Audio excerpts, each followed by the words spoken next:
سیدنا معاویہ رضی اللہ تعالیٰ عنہ کی اگر خلافت تھی تو ان کو بری بادشاہت کیوں کہا گیا؟ یہ بھی الفاظ آ رہے ہیں حدیث میں، جیسا کہ ترمذی شریف کے اندر روایت ہے۔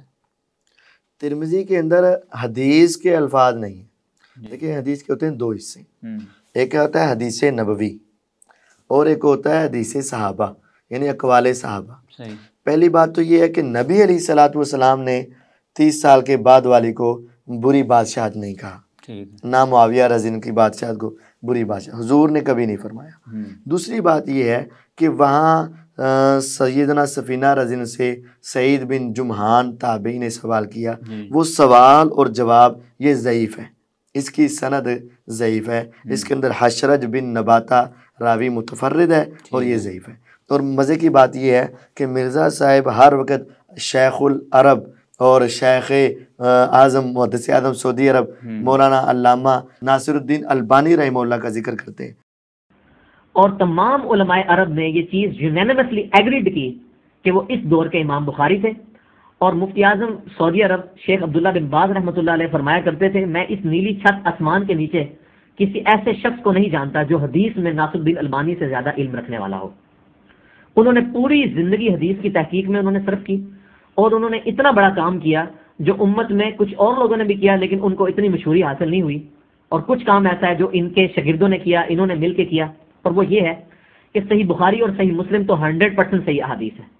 اس کے علاوہ جو صحیح ستہ میں 4 کتابیں ہیں، جامع ترمذی، سنن نبی داؤد، سنن نسائی اور سنن ابن ماجہ، اور اس کے علاوہ جتنی احادیث کی 30 کے قریب جو بڑی بڑی کتابیں ہیں ان کی انہوں نے تخریج کی، پرانے محدثین کی ہی آراء کو ذہن میں رکھتے ہوئے صحیح اور ضعیف احادیث کو علیحدہ کیا۔ انہوں نے بھی اس اگلے الفاظ کو، ان جملوں کو ضعیف قرار دیا ہوا ہے، اور انہوں نے بھی کہا ہوا ہے کہ معاویہ رضی اللہ عنہ کی بادشاہت رحمت والی بادشاہت ہے۔ تو اس کا حوالہ نہیں دیا ہوا مرزا صاحب نے؟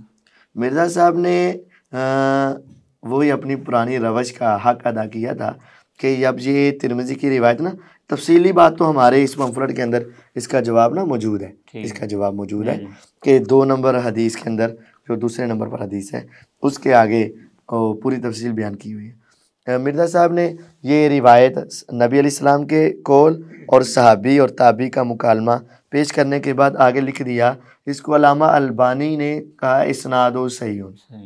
حالانکہ حق یہ تھا کہ جتنی سند کو صحیح کہا ہے، حدیث کو صحیح کہا ہے، حدیث نبوی کو اس کو صحیح کہتے، جو آگے صحابی کا قول تھا اس کو انہوں نے ضعیف کہا ہوا ہے، ٹھیک ہے، تو کہتے اتنا حصہ صحیح ہے اور اتنا حصہ ضعیف ہے، یہ کہتے۔ یا کم از کم دھوکہ ہی کرنا تھا تو چھوٹا دھوکہ کرتے اور خاموش ہو جاتے، ان کا تذکرہ نہ کرتے۔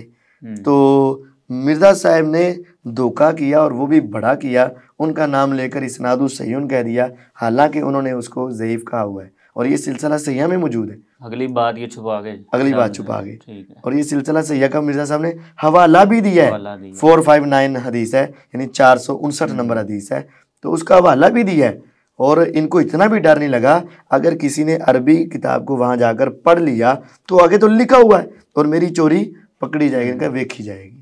تو یہ علامہ البانی صاحب نے یہ جو اردو ترجمہ آیا ہوا سلسلہ حدیث صحیحہ کا، اس کے اندر اس نمبر پر یہ روایت نہیں ہے۔ اچھا، اس کے اندر یہ روایت نہیں، عربی میں، عربی، اور مرزا صاحب نے یہ حوالہ عربی زبان کا دیا ہوا ہے۔ مفتی صاحب یہ روایت تو مصنف ابن ابی شیبہ میں بھی نہیں آ رہی، تو سب جگہ پر حشرج بن نباتہ راوی ضعیف ہے، یعنی یہی راوی اس میں سب کے اندر۔ ٹھیک ہے۔